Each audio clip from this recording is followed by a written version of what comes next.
السلام علیکم ناظرین، میں محمد اسلم حسین سیاست کی خبروں میں آپ سب کا استقبال کرتا ہوں۔ ہندوستان میں کورونا وائرس کا قہر دھیرے دھیرے ختم ہو رہا ہے، لیکن ابھی بھی کیسز سامنے آ رہے ہیں۔ وزارت صحت کی جانب سے چہارشنبے کی صبح جاری اپڈیٹ کے مطابق ملک میں پچھلے 24 گھنٹوں میں 18,088 نئے کووڈ کیسز سامنے آئے ہیں۔ ملک میں کووڈ-19 سے مرنے والوں کی تعداد 1.5 لاکھ پار کر چکی ہے۔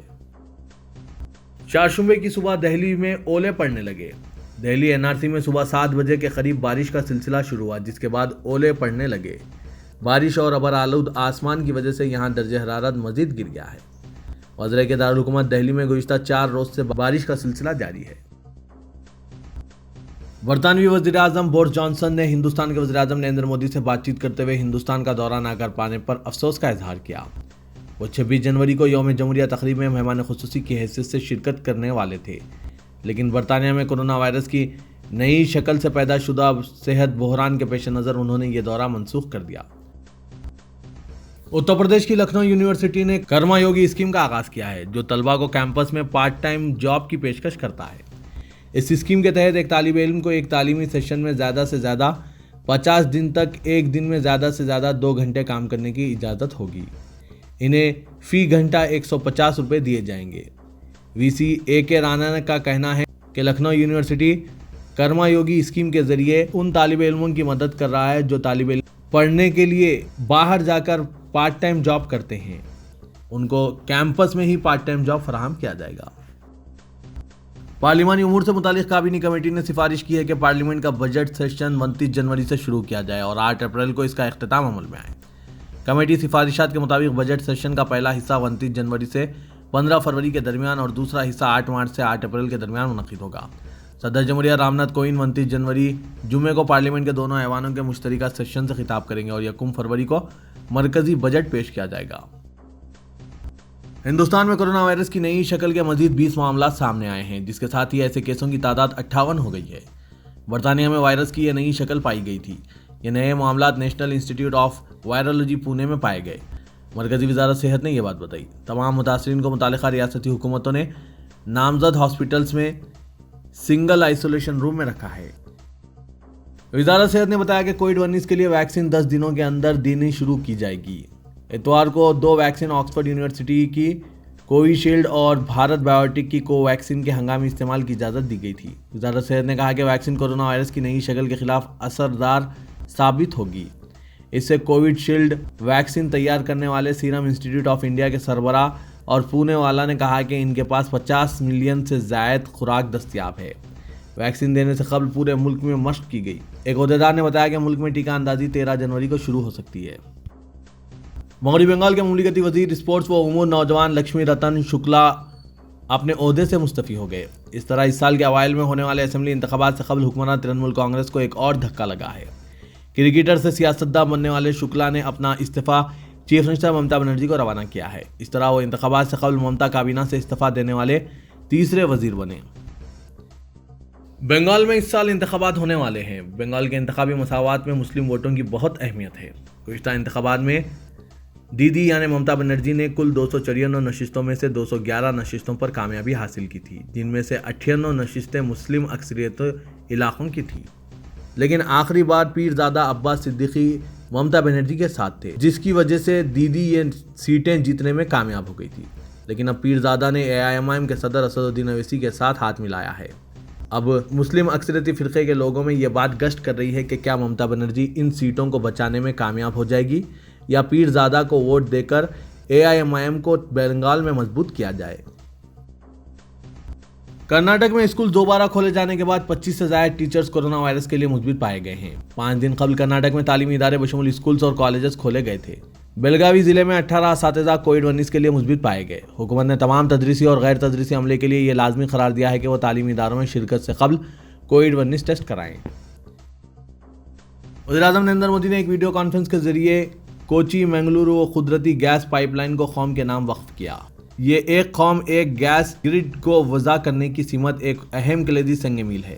کرناٹک اور کیرالہ کے گورنروں اور چیف منسٹرز کے ساتھ ساتھ پیٹرولیم اور قدرتی گیس کے مرکزی وزیر بھی اس موقع پر موجود تھے۔ اس موقع پر خطاب کرتے ہوئے وزیر اعظم نے اس دن کو کیرالہ اور کرناٹک دونوں کے عوام الناس کے لیے ایک اہم کلیدی سنگ میل قرار دیا، کیونکہ دونوں ریاستیں قدرتی گیس کی ایک پائپ لائن کے ذریعے منسلک کی جا رہی ہے۔ انہوں نے کہا کہ اس پائپ لائن سے ان دونوں ریاستوں کی اقتصادی نشوونما پر مثبت اثر پڑے گا۔ علی گڑھ میونسپل کارپوریشن نے علی گڑھ مسلم یونیورسٹی کا بینک اکاؤنٹ منجمد کر دیا ہے۔ یونیورسٹی کی جانب سے 14 کروڑ روپے کے جائیداد ٹیکس باقی ہے۔ میونسپل کارپوریشن نے کہا کہ اگر یونیورسٹی نے 14 کروڑ روپے ادا نہیں کیے تو اس کے بینک اکاؤنٹ کو مستقل منجمد کر دیا جائے گا۔ یہ بقایا جات گزشتہ 8 تا 10 سال سے زیر التوا ہیں۔ بلدی عہدیدار نے کہا کہ دی گئی ایک ہفتے کی مہلت تک رقم ادا نہیں کی گئی تو میونسپل کارپوریشن کی جانب سے علی گڑھ مسلم یونیورسٹی کے اکاؤنٹ سے یہ رقم نکال لی جائے گی۔ ریاست آسام میں سرکاری امداد یافتہ دینی مدرسوں کو ختم کرنے کے فیصلے کے بعد اتر پردیش کے امداد یافتہ دینی مدرسے میں بھی سخت تشویش پائی جا رہی ہے۔ اتر پردیش میں امداد یافتہ دینی مدرسوں کی کل تعداد 560 ہے۔ امداد یافتہ دینی مدرسوں میں اس وقت 9514 اساتذہ اپنے تدریسی فرائض انجام دے رہے ہیں۔ امداد یافتہ دینی مدرسوں کے علاوہ اتر پردیش مدرسہ بورڈ سے تسلیم شدہ دینی مدرسوں کی کل تعداد 19213 ہے۔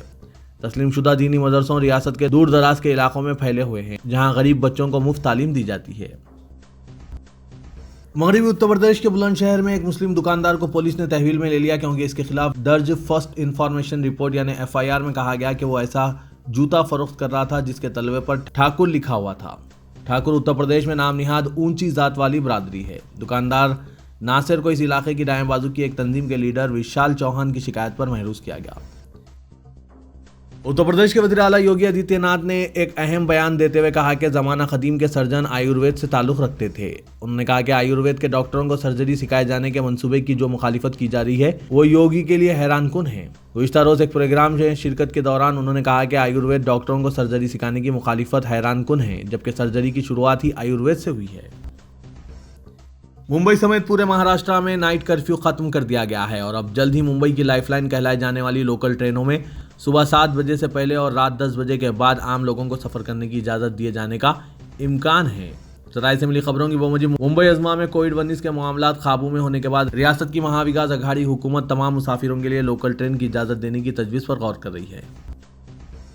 نیا سال مدھیہ پردیش کے ضلع اندور واقع چندن کھیڑی گاؤں میں رہنے والے اقلیتی طبقے کے لیے اچھا ثابت نہیں ہو رہا ہے۔ ابھی گزشتہ ہفتے ہی اقلیتی طبقے کے تقریباً 15 گھروں کو غیر قانونی قبضہ بتاتے ہوئے منہدم کیا گیا تھا اور اب تازہ ترین خبروں کے مطابق مزید 13 گھروں کو سڑک چوری کرنے کے نام پر جزوی طور پر منہدم کر دیا گیا۔ مقامی لوگ الزام عائد کر رہے ہیں کہ انتظامیہ یہ سب مسلمانوں کو پریشان کرنے کے لیے کر رہی ہے کیونکہ 29 دسمبر کو ہندو تنظیم کی ریلی پر ہوئے پتھراؤ کا وہ غصہ نکال رہی ہے۔ قابل ذکر ہے کہ جس چندن کھیڑی میں رام مندر کا چندہ اکٹھا کرنے کے لیے ہندو تنظیم نے ریلی نکالی تھی وہ اقلیتوں کی آبادی والا علاقہ ہے۔ کچھ خبروں میں بتایا جاتا ہے کہ گاؤں میں ایک مسجد کے سامنے ہندو تنظیم کے کارکنان پوجا کر رہے تھے جس سے دوسرے فرقے کے لوگ ناراض ہو گئے۔ پھر دونوں فرقوں کے درمیان تنازع شروع ہو گیا جس نے پتھراؤ کی شکل اختیار کر لی تھی۔ اس کے بعد پولیس نے اقلیتی طبقے سے تعلق رکھنے والے تقریباً 2 ڈزن افراد کو گرفتار کر لیا اور کئی مکانوں کو بھی منہدم کر دیا۔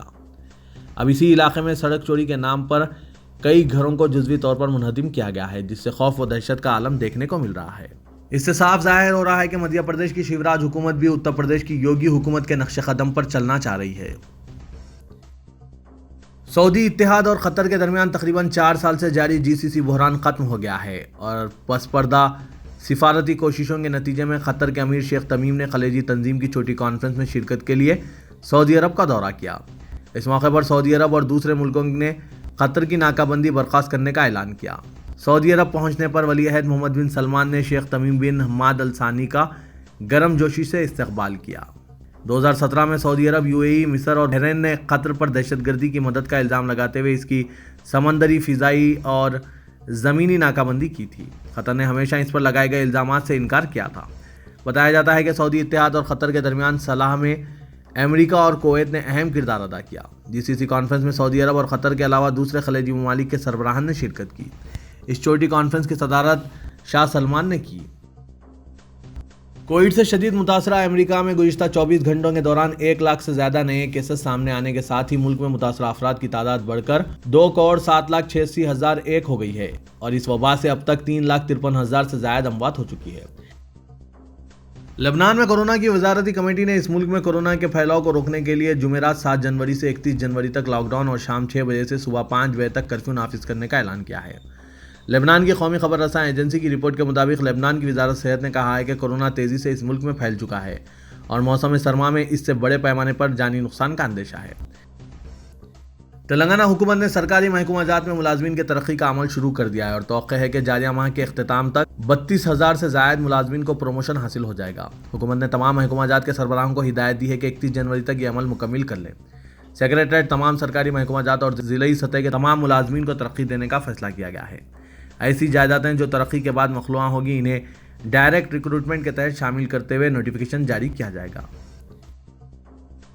کانگریس اعلیٰ کمان نے تلنگانہ میں پردیش کانگریس کی صدارت کے مسئلے پر پارٹی قائدین کے درمیان اختلافات ختم کرنے کے لیے مفاہمتی فارمولہ پیش کیا ہے، جس کے تحت پارٹی کے سینئر ترین قائد ٹی جیون ریڈی MLC کو پردیش کانگریس کی صدارت پر فائز کیا جائے گا، جبکہ انتخابی تشہیر کمیٹی کے صدر نشین کی حیثیت سے رکن پارلیمنٹ ریونت ریڈی کو اہم ذمہ داری دی جائے گی۔ جنرل سیکرٹری انچارج تلنگانہ مانیم ٹیگور نے صدر کانگریس سونیا گاندھی سے مشاورت کے بعد اس فارمولے کو خطیت دی ہے تاکہ ناراض قائدین کو منایا جا سکے۔ نیک نام پور علاقے میں مسجد کی تعمیر نو میں رکاوٹ پیدا کرتے ہوئے مسجد کے کچھ حصے کو شہید کر دیا گیا۔ وائسار کالونی میں موجود مسجد جو ٹین شیڈ میں ہے، اس کی پکی تعمیر کے دوران مسجد کو تباہ کر دیا گیا۔ مسجد کی تعمیر کے لیے تیار کردہ پلر خصوصی بلیڈ سے کاٹ دیا گیا، تاہم اس حرکت کے پس پردہ طاقتوں کا پتہ نہ چل سکا۔ مسجد کے ذمہ داروں نے پولیس نارسنگی میں شکایت درج کروائی۔ اطلاع کے فوری بعد پولیس کی ٹیم نیک نام پور علاقہ پہنچ گئی اور معائنہ کیا۔ مقامی عوام نے بتایا کہ مسجد کے اطراف موجودہ CCTV کیمروں پر کپڑا باندھ کر یہ کارروائی کی گئی، جس کے سبب حرکت کرنے والوں کا کوئی پتہ نہ چل سکا۔